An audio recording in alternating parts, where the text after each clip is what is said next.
So kita fokus dekat floor plan, kita nak buat grid lah, grid kan.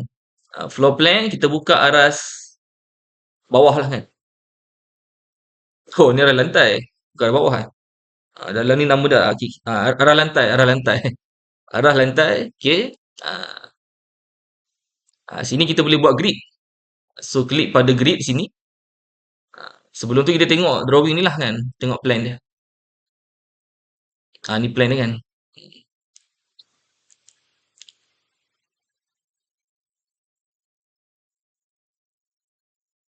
Okey. Ni. Draw lah grid A1, B, C kan. So grid A kan. Draw grid, architecture, grid. Okay. Ni boleh pilih lah berapa besar bubble kan. Boleh draw lah. Klik. Tolak atas. Nak tukar ni, klik lah. Letak A. Enter je. Lepas tu jarak antara grid A ke grid B tu berapa? Berapa dah? Kena buat formula pula kan. Okey. 2286. Buat ni je lah kan. Grid A1 ni kan. So klik pada pick lines. So grid A1 tu jarak dia 3353. Taklah 3353 kan. Okey. Bawa cursor ke anak panah ke kanan grid A tu, klik lah. Cuma ni letaklah klik kan, tukar jadi A1 kan. Lepas tu dia ada grid B 1067. Sama juga. Sini offset letak 1067. Kod ni lah kan. Okay. So boleh klik sini. Tukarlah jadi B kan. Besar pula grid dia. Boleh kecil kan apa? Boleh kecil kan. Okay. Lepas tu dia ada grid C, jarak dia 2743. Letak 2743. Bawa sini. Klik lah. Tu grid C.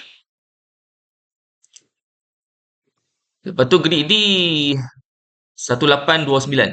1829. 1829. Okay. Bawa ke kanan grid C ni, klik lah. 1219. Letak 1219. Bawa cursor ke kanan grid D ni. Okay. Right. Okay, skip. Boleh kecil kan grid ni kan. Apa grid pula apa? Dia punya ni. Kat sini ada skala. Apa skala lukisan ni? So skala lukisan ni kita tengok sini. 1/50. 1/50 skala lukisan dia. Bawah ni boleh tukar. Klik ni. Ambil 1/50. Nampak okey sikit kan? Nampak okey. Tu grid ni boleh klik. Nampak ni dia ada bulat ni. Boleh pendekkan. Pendek ada. Macam itulah. Okey. Okey, draw pula grid 1 sampai 3 ni kan. Kita ada grid 1. Okey. So boleh klik pada grid. Draw lah daripada sini. Offset kosong daripada sini ke sini. So ni grid 1 lah kan. Klik letak 1. Enter. Lepas tu klik kat sini dia ada pick lines. Okay. So grid 2 tu 3353. 3353. Bawa cursor ke atas garisan grid 1 tu, klik lah. Lepas tu 1829. Ni 1829. 1829. Klik kat atas garisan grid 2 tu. Oh, okey. Tak apa, nanti kita tukar lah nama kan. Ni grid ni jarak dia 1524. Letaklah 1524 kat sini. Okey. 1524. So klik kat atas garisan grid 3 ni. Alright. Kita kali sikit. Lepas tu boleh ni tukar nama kan. Ni jadi 2A kan. Double klik. 2A. Enter. Menjadi 3 lah kan. Double klik 3. Enter. Sikit.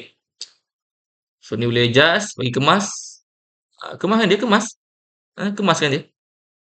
Okay. Ni apa ni? Ni okay. Yang ni nama dia elevation. Ni elevation. Ni source elevation. Ni source kan. Ni lah tadi source. Ni source. Ah, ni source. Ni east view. Ni. Ni west view. Ni dia. Ni north view. Ni elevation. Ni saya panggil ni marker lah. Marker untuk elevation. Okay. Boleh adjust lah kan. Boleh select yang ni. Select yang ni kan. Ah, bawa cursor ke situ. Klik drag lah. Alih lah. Adjust. Okay.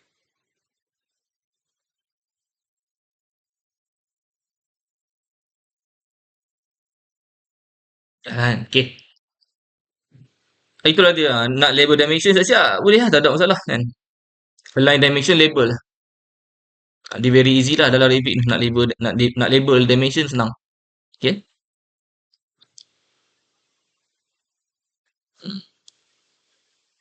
Cuma mana Ah, okay.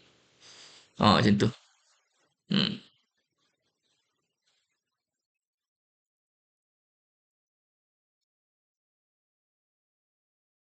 Label je lah kan. Okay.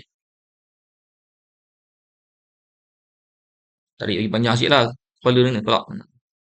Dimension ni boleh select yang ni lah. Adjust lah. Macam tu. Tak ada masalah. Okay. Ni pula label lah. Dimension kan. Line dimension label. Label. Okay.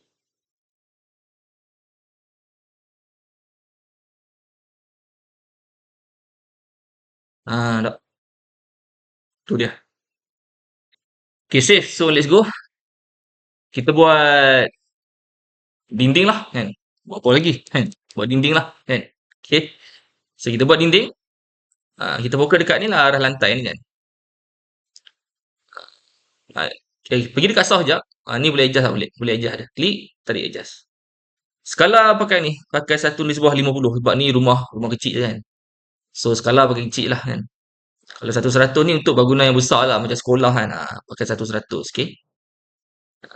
Tu dia. Okay tu. Okay, save. Alright. Tengok jugalah dekat pandangan east kan. Adjust juga lah. Adjust bagi kemas. Kemas. Kita bagi dia kemas. Okay.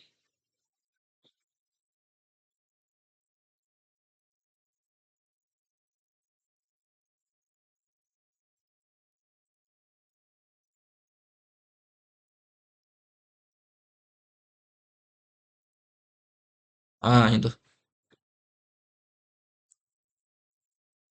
Ni rendah je lah.